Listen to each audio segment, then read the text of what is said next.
It is the Practical Prayer Podcast pre-show on New Thought Media Network with Bill and Carol, and we're going to spend a few minutes chatting before we record an episode of the Practical Prayer Podcast, and this is your opportunity, for those of you who are watching us live on New Thought Media Network, to make a comment, ask a question, or perhaps put in a prayer request. If you were watching on the recording, you can always go to the website, which is bethelight.com, which is over there underneath Carol, b-the-light.com, and find the button that lets you do exactly the same thing. And we'll make this interactive and cooperative. So we're in the middle of September now, and where'd the year go? I was going to say, where'd the summer go? Summer has like 6 days left. Yeah, I can't believe it all, because, historically, my own life, when September comes, I start immediately focusing on Christmas. And, and I started feeling that. I'm like, really? Is it that time already for me? Not even Halloween or Thanksgiving. You're on Christmas now? I'm on Christmas. That's a hangover from when my kids were really small and we were on a budget. So we had to tighten up, until, because Christmas was coming. You get past Halloween and Thanksgiving is family. So yeah. Yeah, Thanksgiving is groceries and Halloween is candy, but you got to get big stuff to give away on Christmas. Yeah, and I have 3 kids about the same age, all like 2 years apart, one of them less than 2 years. So, yeah. Okay. A management I got to get exercise. Out of that. Well, you can. You don't have to, but you can. I hope it's not meaning that I have a scarcity mindset, but I just automatically think, okay, tighten up. Christmas is coming. Well, I have a feeling that what we're going to talk about in the episode today will apply to this. So perhaps we can revisit this conversation after we record the episode, and you can look and see if maybe there's something different going on. Or not. I hope not, but maybe. I'll look at it anyway. Be safe. Okay, and you've got a combination. I'm not even going to say what it is before we get into the recording the podcast episode. But you have it's a twofer. It's either a Certs, 2 mints in one, or Reese's Peanut Butter Cup, where these two things get put together. Where do you get this stuff? In my mind, it's like a blender. You keep on throwing stuff in, and I turn it into something different. But let's not try and get into how Bill's mind works. Let's just do the podcast. Okay. A practical prayer is a prayer that works. These discussions between Reverend Bill Marchiony and Carol Lawrence dive into the details of how it works and how to work it. Reverend Bill is a New Thought minister and the author of Practical Prayer for Real Results. Your new life begins with a new thought. Carol Lawrence is on a spiritual quest, finding the New Thought teaching after decades on the pulpit in 3 different traditional denominations. I've got some questions. Together, they're exploring the philosophy and activities that come together from many of the world's religions to create the practical spirituality that is New Thought.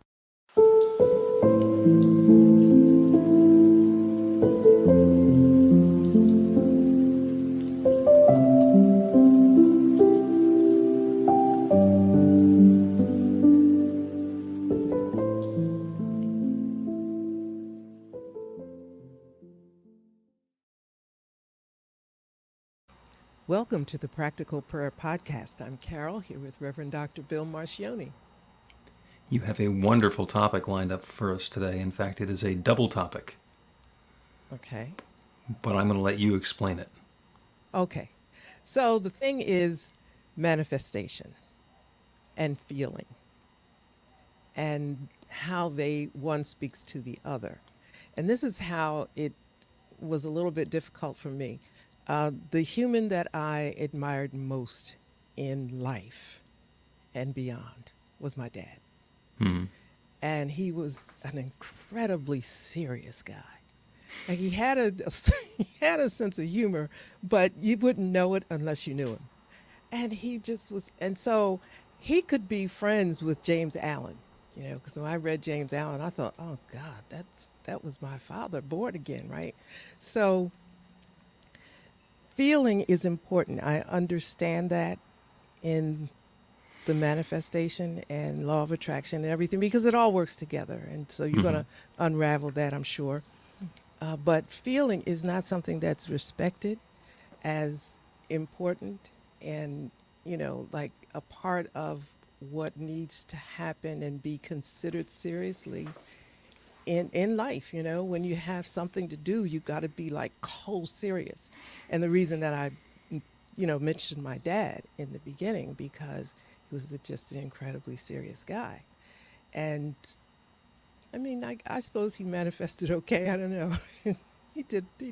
He never talked about that, but I look Right. at his life. Anyway, so that was the difficult time for me in making this transition, that pathway, because feelings was something that I was always taught to set aside. Not to deny that you have them, but they have no place in, the serious world of work and so forth. And also, there's no time for play. That's how I was raised like, there's no time for play. You need to focus on whatever, whatever. So now here I am in New Thought with the rest of those of us who are crossing the street and facing this. This it doesn't plague my life anymore, but it does come up every now and then, right? Yeah. Yeah. Okay. Well, to quote Carol, that's a lot. Oh no, I got said a lot. Okay. Go ahead. I'm Well, not no, sure you just that it's in the setup there, you included a lot, and I'm going to wind all the way back to manifesting, which is the buzzword for using the creative energies in the universe to bring something new into our being, and it uses the law of attraction, which is another buzzwordy one, or the law of correspondence. And what we're doing is we are using the creative principle that creates everything to create something new in our life, and then we're labeling the thing that we wanted to create as manifesting. And it works. It absolutely works. It has worked since the very beginning of time. It worked when we quantified it, and Phineas Parkhurst Quimby, what a great name, in the mid-1800s did some experiments and proved that it worked and set out his technique for making it work. And the spiritual process that was defined by the people who founded New Thought. And then the way that if we're going to use it at a superficial level, it works for anybody without even being spiritual. So you can do it without feeling. And as I have mentioned once or twice before, it works beautifully right up until it stops working. And that is where the feeling part comes in with the manifesting. And your father probably would have been quite chagrined to know that it was actually his deep feeling, which was his faith, his conviction, his belief, that was activating all of the success that he had in his life rather than the disciplined thinking that he was doing. Because we are free to be mistaken. We are free we are free to create good in our lives without really knowing how we're doing it. okay. Okay. So, and the feeling part of it is about connecting with our spiritual nature, with our internal faith and belief. And there's a difference between when you figure something out and you go, I figured it out, and when you know something and it hits you in your gut and you just know it and you feel it. And there are times when our intuition kicks in and we know something and we know it without knowing why we know it. And it's that deep internal feeling of, I got this. That's the one that's indicating our belief. That's the one that we have faith in. And if we focus more on the feeling, then we are actually going to be much more adept at changing the experience of our life, or to simplify it, manifesting. Yeah. So let me respond to that with a confession. Okay. So Okay. Do I need to close So- the little curtain here or something? No, but when I can see negative feelings, how they manifest into negative things, I can see that. And we all can. That's not a big deal, especially if you are from, the traditional church across the street, and you really pay attention, you connect it, and you look at what's really happening. There is no problem whatsoever in understanding how negative feelings and thoughts and moods and all of that manifest into crap. Or, the That's a things in your life. that's a spiritual term, right? Crap. Yeah, Okay. that you don't want. Then there is, if there is that, if there's truth in that, then there is the opposite of it, which means good feelings and so forth will manifest into good things. And I actually did it, but I had to make a really conscious effort. I'm telling the truth here because there may be somebody who's having problems with that. And I've seen myself do it over the years, a little bit, a little bit. But then I decided, listen, and see, when I get sick and tired of something, that's it. And I decided, Time to go. you know what? I'm doing this. I am doing this. And I experienced so many aha moments.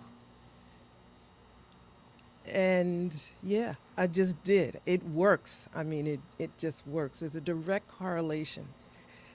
The thing that is sad to me, though, when I see and hear the negativity from others and I see it bringing on crap and pain, and I can't help them understand the correlation between feeling and manifestation. Maybe that's what made me think of it in terms of a subject for today. Okay. Because it's real. It is real. Yeah, there's a really simple exercise that you can do, and it's a thought experiment. You don't even need a piece of paper or a pencil or laboratory equipment to do this experiment. So, and I'm going to invite Carol to do this, and also anybody who's listening, you can do this as well. Bring to mind something that you do not have in your life experience now that you would like to have. And it could be something in terms of your health or vitality or comfort. Maybe there's some part of the body that's hurting. Or perhaps it's something about the experience of prosperity. There's a concern that there's not going to be enough, or it's not going to last long enough. We're not going to be able to pay for X, Y, or Z. As we were talking about pre-show. Christmas is coming up. It's September, but Christmas is coming up. And if you're already concerned about Christmas, maybe that's an indicator of where it is. But maybe it's about relationships, love, connection, family. There's something where it might be going along okay, but you want it to be going along better. Or your creativity, the ability to engage in a project and do something and bring some meaning into the world and into your life or into your neighborhood or wherever that's going to be. So, and it doesn't matter which area it is. Just bring to mind whatever it is that you are not experiencing that you'd like to be experiencing. And once you've got that in mind, step into the felt reality of that. Once you have that, how will it feel? How will you feel in your body, in your mind, in your state of affairs to have that desired experience that you're currently looking at from the outside? How will it feel to be living it? To have that comfort or health or vitality, or the doctor's all looking at the charts and saying, well, we must have gotten the diagnosis wrong because you're perfectly healthy. Or the look at getting through with paying all the month's bills and still having a nice, comfortable cushion in the bank account. Or just peace and harmony and connection with your loved ones or with your community or whoever that happens to be. Or success in the project, whatever. How does that feel to you?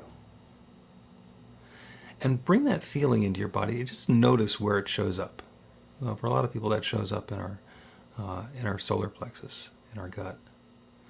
For some people, it can be a different area. It doesn't matter. It's just worth noticing.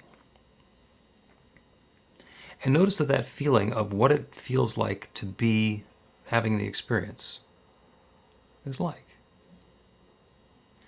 And then the question is, if you could have that feeling of success, of accomplishment, of peace of mind, without having the pieces come together the way that you have previously described, if you could feel successful anyway, if you could feel loved and loving anyway, if you could feel healthy and comfortable without having to go through the surgery or the process or the weight loss program or whatever anyway,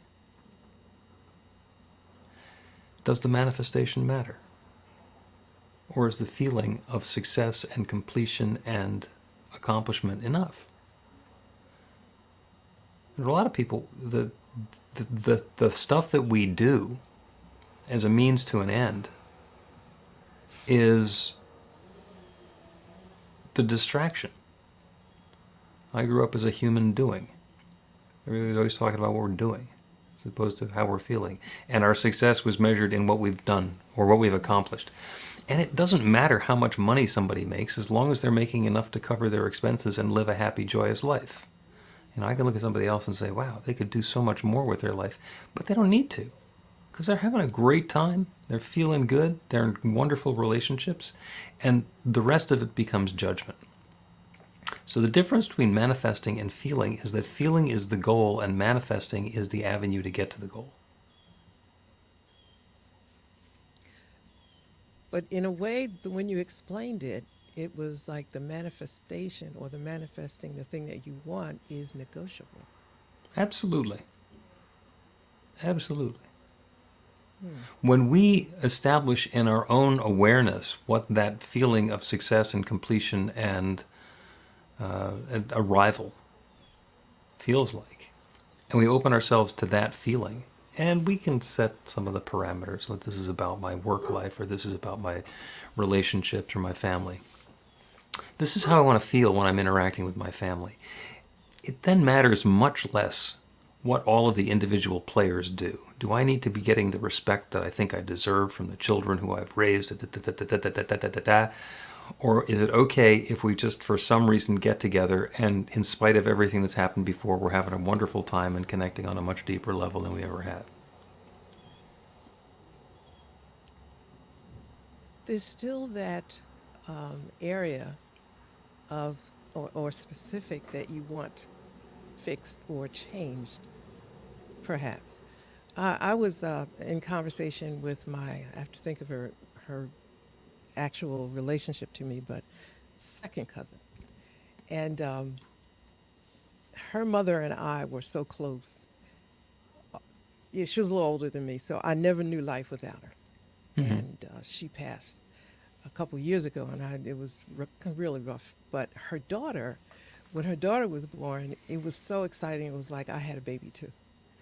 And we just, over the years, we lost touch a little bit. And long story short, we were talking the other day, and she told me about things that she remembered about me when she was little that I had done and blah, blah. And I was just, it's interesting because I was a little down about another relationship, family relationship. And when she told me that, out of the blue, like I remembered actually, I would have never come up with it. But as she mentioned it, I said, oh yeah, I remember that. But I couldn't imagine in my wildest dreams that would have meant that much to her. Mm-hmm. And it lifted me sky high. And it was great. The feeling was great and it was just wonderful. But there was still that other situation. So I got to feel good for a little bit. And I still do. I still do feel that way, but there was still the other one. So, I mean, how do you deal with that? The other one, you mean all the time you spent not being in a relationship with her? The other relationship that I was feeling a little bad about, and I just asked this one, my second cousin. I just asked her a simple question, and it just opened up a whole can of worms. Everything wasn't great. Most of it was funny. It was like, oh my God, can't believe that. But I wasn't the only one noticing the relationship that wasn't to everybody's liking. I wasn't the only one.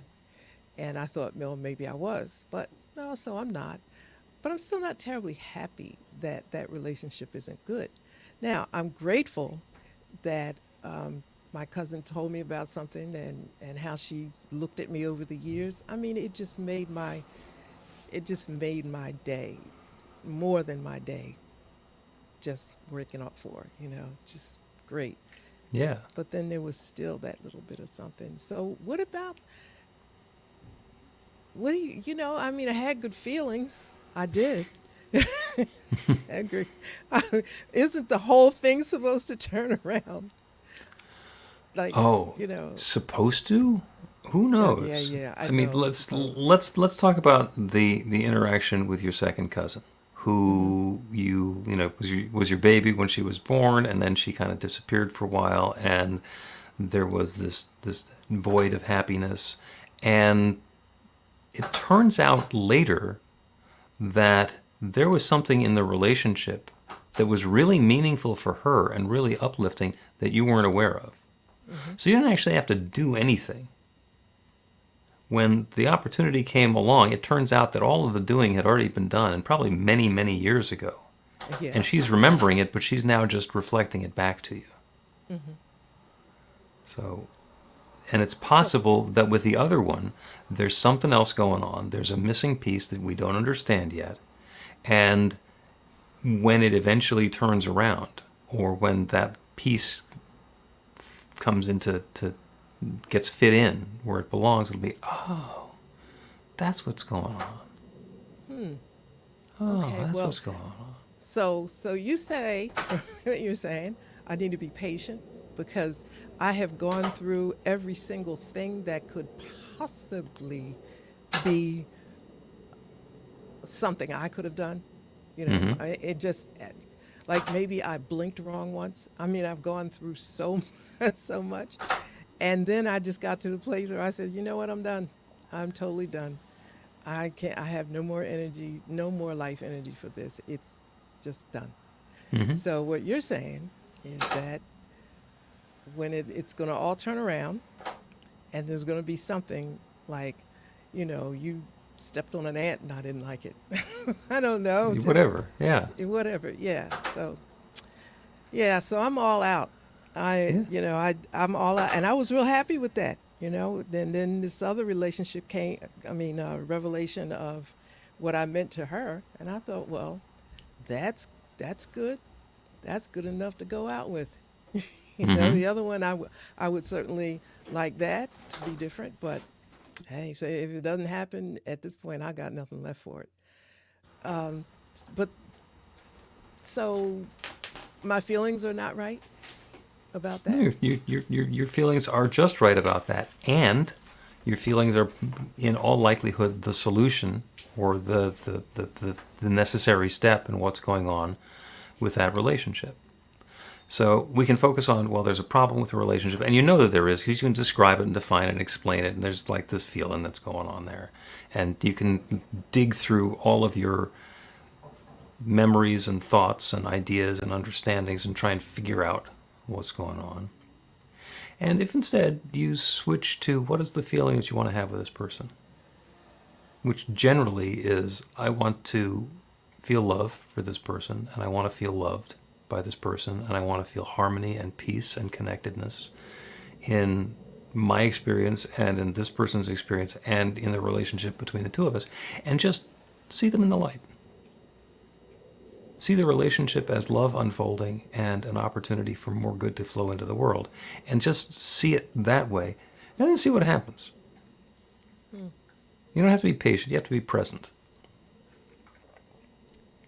Okay, I'll see if I can. See if you can do that. I'll see if I can muster up enough energy left to do that. I mean, my cousin gave me such. I can't. I'd have to find the words because I wrote them all down that she gave me. But it was like, look, done. Some people,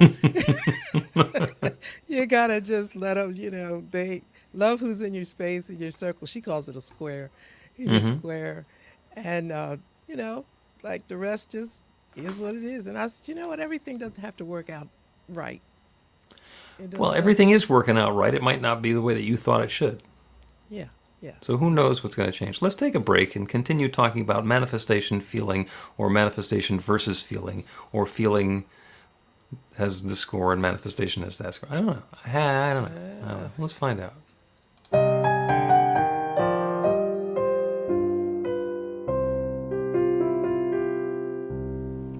Are you ready to get results? Now, that's not a rhetorical question. Are you ready to get results? RUR2GR.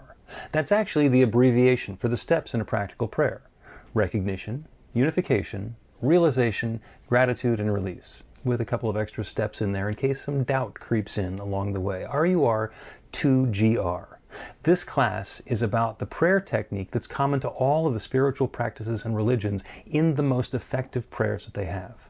And by effective, I mean that the prayer works. It actually creates a change in the experience of the person doing the prayer. It gets a result.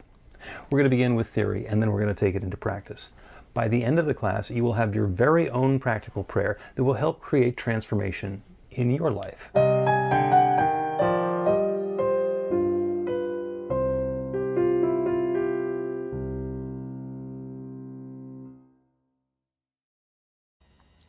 Welcome back to the Practical Prayer Podcast. I'm Carol, here with Reverend Dr. Bill Marchiony. We're having a great conversation about manifestation and feeling. And my notion that they're two different things. So, okay, you said they're two different things. And I'm asking, is the one, that is the feeling part, does that lead to or influence the manifestation? 100%. Okay. 100%. It happens in the feelings, in the consciousness, in the awareness, in the intention. And then the manifestation shows up. And people say that it's because of the words that you use, the magical incantation. You know, I am prosperous. I have plenty of money. I have my wonderful relationship. I have my perfect home. And it's by saying those words that we create or manifest the experience. And the words are important. The words are hugely important. But if we don't believe the words, it doesn't matter what words we use. And if we do believe it, the words don't have to be nearly as specific as the folks who are talking about how to craft an affirmation would be. Yeah, I kind of figured that a little bit because way back, I found a workshop that I had done, years back, and I found the affirmations that I had given. I didn't know there were affirmations at the time, by the way, so we'll look at that. I'll tell you. But anyway, it was like just whatever.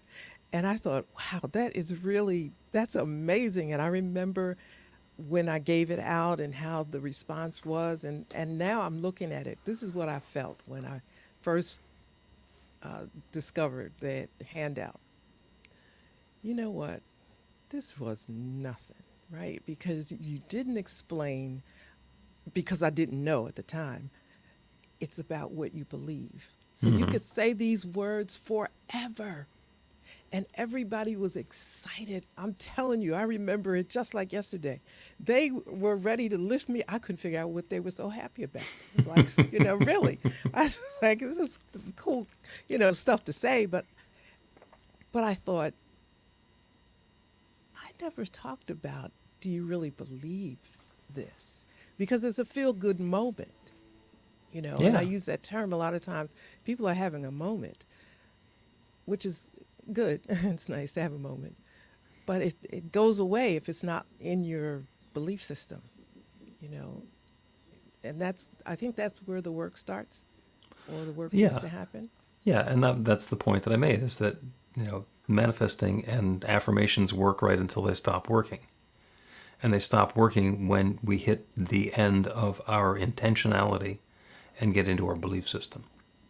If I claim something that I believe is possible, the affirmation is going to work beautifully. If I claim something that I think might be possible, then as long as I'm willing to open myself up and say, yeah, this is possible and it's possible for me, then it can work.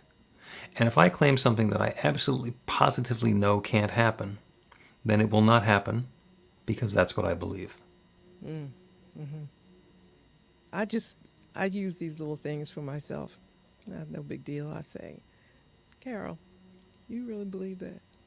Mm-hmm. You really believe that could happen? And I wait for an answer, Mm-hmm. and I'm honest, right? You know what? Oh, I'm not too sure about that. So after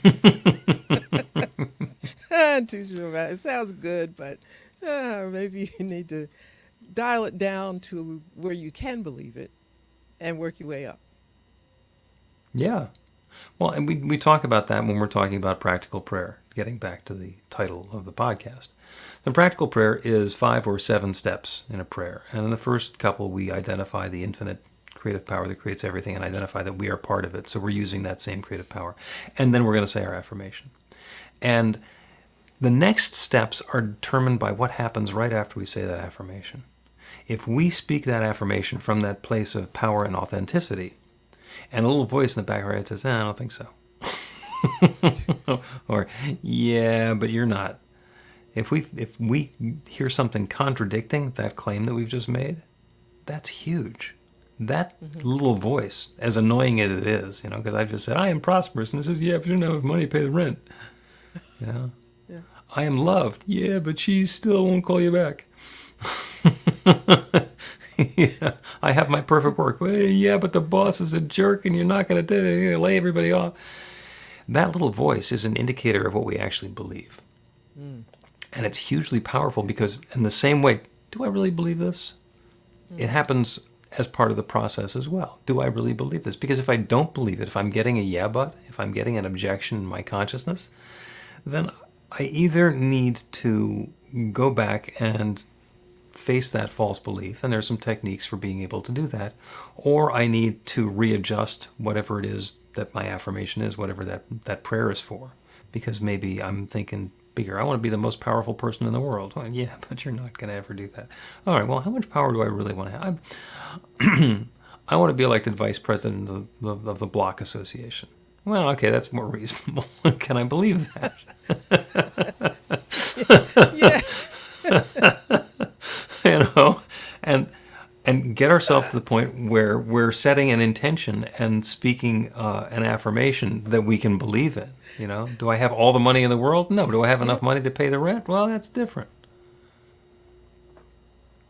Did you want to be in charge of the Block Association? You seemed to thought that was kind of funny. No, but it made me think of something that I did want quite recently, and I thought, okay, Spirit, I know that I have all the right stuff to do this. I know I do. So let's see what we're gonna do here. And there was something nagging at me. Anyway, a series of things. Actually, I was watching on television on YouTube, and I thought, I don't want to do that part. Oh, I don't want to do that. And I asked myself, are you being, obdurate? Are you being lazy? You being whatever? No, none of that. No, that is not, I ain't wired for that part. And if that part is a major part of making it happen, you got to step back and say, listen, Carol, you better, redo your vision thing, okay? Because this part is major, and you are admitting that you don't want to do it. And if you don't want to do it, you're not going to do it. Yep. So, yeah, so yes, I call that work, and I break it down because, yes. Yeah, well, I just think, and sometimes you just have to face who we are and what we're bringing to the circumstance. When I was in high school, I decided that what I really wanted to do was direct television shows, especially live television shows. Camera 1, focus on this person, take 1, then camera 2, move over there, take 2, and the person's. And I went to college for it. And it turned out, after I'd been studying this for some period of time, that one of the key requirements of a successful television director is the ability to multitask, which I do not possess. So, and I didn't have access to a prayer technique then, but if I had prayed to be able to multitask, I would not have gotten that gift. What eventually would have shown up would have been the clarity of, do something else for a living. Yeah. Okay. So, or how about this? The other people that you need to do the parts that you can't do are there or appear. Is Even with that that, it? I mean, for a television show, there's one guy who needs to be able to call all the shots. Okay. That's the job, and I Mm-hmm. do not have the widescreen bandwidth to do enough things at once to know what's supposed to be happening with the audio and the script and the titles that are coming up next and where the camera needs to move so it's ready for when the actor does what they're. I can't do that. I'm not wired that way. I Particularly get glamorous, a really cool thing to be able to do, and I wish I could, but I can't. So, it. This is quick story, and you made me think about this because I'm a writer. I write every day, mhm. and I do nonfiction, and I can just bliss out on nonfiction. And so somebody said, you should write stories because you tell good stories. And I said, I can't remember characters. I mean, I'd get into chapter 3, and by the time I get to chapter 7, somebody's going to say, well, what happened to Fred? Who's Fred? I don't know. Fred. I said, no, you got to stick with what you know you can do. Yeah, got to go back 37 pages and kill Fred off so they don't ask Yeah. again. I ain't even trying. I just so yeah, Yep. knowing yourself is good. Yeah, I completely understand. And I can't write fiction either because I always want to tell the end of the story. When I get 30 seconds in, I want to tell the end of the story. But that's me. Let's take another break and continue talking about manifestation and feelings. Learn to put practical prayer to work in your life. The steps are simple to learn and let you begin to get real results to create the life of your dreams immediately. Reverend Bill Marchiony's widely acclaimed book, Practical Prayer for Real Results, gives you a clear summary of the New Thought principles behind practical prayer and the series of easy-to-understand steps found in the most effective prayers from religions and spiritual practices all over the world and throughout history. Practical prayer is not a replacement for your religion or practice. It's a technique to make the work you do in consciousness even more effective. The book includes 40 prayers on various topics that you can adapt as needed and use as your own. Practical Prayer for Real Results is available in paperback, Kindle, and audiobook on Amazon or at b-the-light.com. That's b-the-light.com. Welcome back to the Practical Prayer Podcast. I'm Carol, here with Reverend Dr. Bill Marchiony, who just got back. I teleported back into the studio. That's true. Oh, just to be gleeful. We've been talking about manifestation and feeling, and it is a wonderful topic and juxtaposition of topics because when we want to have a manifestation or we want to create something new in our experience, the key to it is the feeling of what it's going to feel like to have that as part of our life. Because if we can't imagine feeling that level of success or love or connection or satisfaction or prosperity, then we really haven't made room for it in our consciousness. So that's going to be like the... that term. Yeah. I like So that room for it in our consciousness. We need to make room for it in our consciousness. Yeah. Yeah. And there's so many times when I will be doing work with somebody who wants to have a relationship. Oh, I want to have somebody in my life. I want somebody to share my life with. I want somebody to wake up with and go to bed with and just like be my partner. And I say, is there room for their clothes in your closet? Well, no. Are you willing to clear out half of your stuff so that there's room for them in your closet? Well, I'd never thought about it that way. Okay, well, what are you holding on to? What else are you not willing to let go of to make room for this new relationship? Because then a lot of times we've made an assumption, of course I'll change everything when the right thing shows up. Well, start changing it now. Yeah. Yeah. Bullets on that one. there are. That one's on semi-automatic. So let's do a practical prayer. And the practical prayer it will be about the feelings behind the desires for the manifestation that we want to have. And I'm not talking about manifesting. I'm talking about desired manifestation, because that puts it out there in the realm of things that we can think about, rather than a success metric that we have of, oh, I've manifested this. Well, manifesting something means that it has shown up in our lives.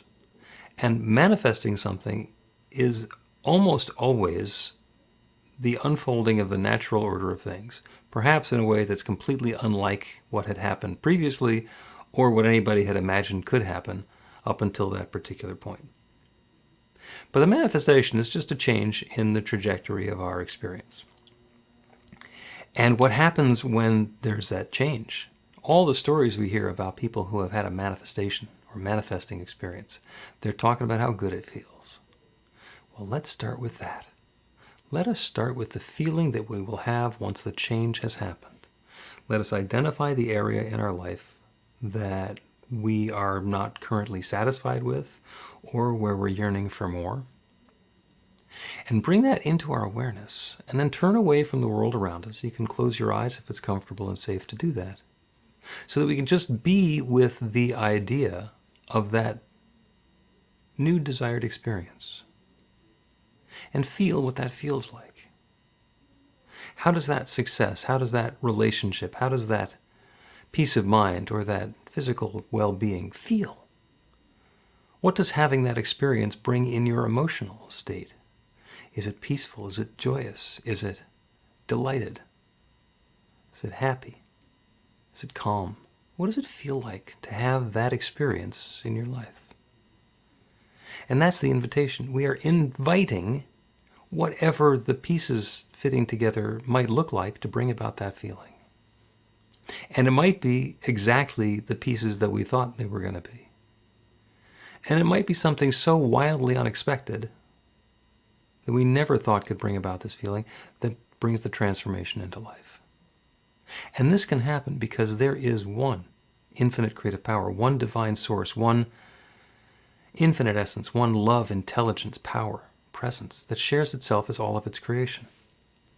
In the beginning, there was only the one, whether we describe it as God, as explained in Scripture, or the Big Bang, as explained by the scientists. There was only that one that began revealing and sharing and unfolding and evolving itself into everything that exists everywhere. That divine power and presence is everything that exists. It is everywhere, every moment, every particle, every planet, every person, everything. And that means that it's me, and it's each one who is listening to this prayer. That infinite creative power is indwelling. And I know that it is already bringing about a chain of experiences and unfoldings that bring to each of us that feeling of success, of connection, of health, of vitality, of comfort, of peace of mind, of prosperity, of love, of harmony, of balance, of creativity that we are seeking. That feeling that we are inviting is already coming about, and the pieces are fitting together in a way that bring that feeling to us, that changes our experience, that transforms the experience that we're having. And good and more good and more love are unfolding. And there's nothing that can stand in the way of this infinite power. This one divine presence is all there is. There is no opposition to it. So as we get ourselves out of the way, that infinite creative power is creating something new and transformational and wonderful for us. And it's happening now. I'm so grateful for it. I'm grateful for the transformation. I'm grateful for the awareness of the process. And I'm grateful to be able to speak this word and release it into that creative law that creates everything. Everything. And to know it now is creating this. And so I let it be. And so it is.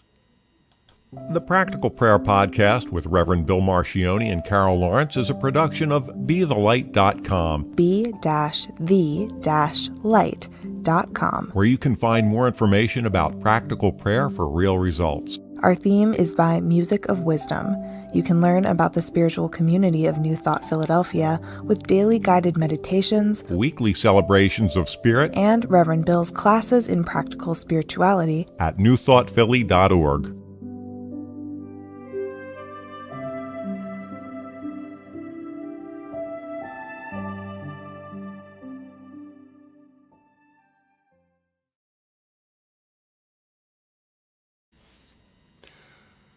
That is the Practical Prayer Podcast for the 16th of September.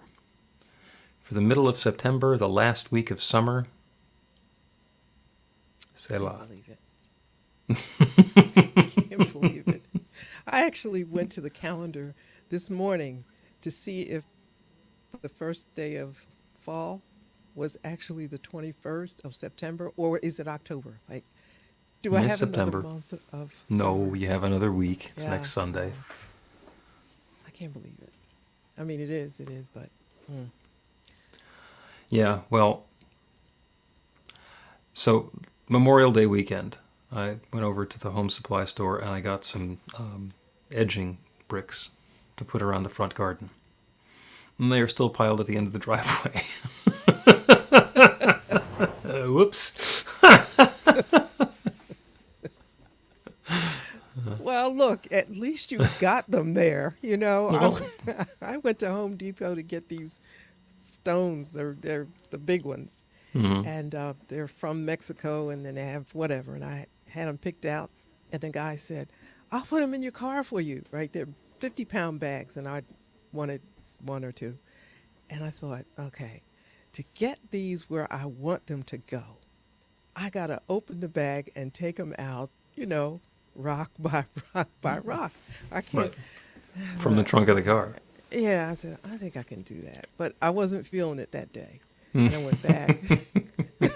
and I kept going back to see, make sure they were still there. So the day that I decided, all right, this is it. If they stay in the car till next summer, I'm getting them in that car because I want these rocks. You know they're gone, right? Of course, they ran out. They ran out. So now I'm online looking. So I'm thinking, congratulations to you. At least you got them home. Oh, well, thank you. I feel so much better about myself. You should. Now I got to figure out, do I go to another Home Depot? Do I try to get them online? Or am I going to have to wait till next year when they will cost more, by the way, I'm sure. So you did a great job. Congrats. Thank you. Thank you. I will keep that in mind the next time I do the self-critique about, really, this pile is still out there? Yeah, if I'm banging my snow shovel into this pile of pavers over the winter, then I'm going to really feel like an idiot. I'm going to leave it alone. Okay, I'm well, thank you. feeling real idiot like right now. I even go back when I go to Home Depot because I love the store, so I go there like 2-3 times a week. I go to look at the empty shelf. You go look to see where your stuff used to be. And thinking, are they maybe going to get another couple bags? Doubt it. Eventually. Or they'll Yeah. put the rock salt on the shelf. Yeah. All right. Well, thank you. This is a wonderful episode. Thank you to everybody who is joining us on New Thought Media Network. I see we got a thumbs up from Lynn. Thank you for being here, Lynn. Always love to have you along.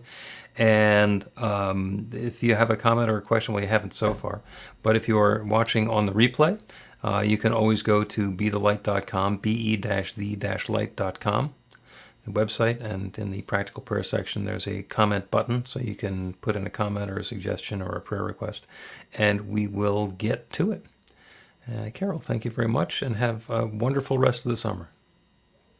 All week. Please help us say thank you to our organizational sponsors, including the Hefferland Foundation, Affiliated New Thought Network, International New Thought Alliance, Science of Mind Archives and Library Foundation, Center for Spiritual Living Denver, Center for Spiritual Living Midtown, New Thought Philadelphia, Planned Happiness Institute, Summit Center for Spiritual Living, One Heart Retreats, Center for Spiritual Living on the Lake, Unity Kitchener, Unity Spiritual Center Ottawa, Om Center for Spiritual Living, Satya Center, Begin Within Ministries, Center for Spiritual Living North Jersey, Unity of Savannah,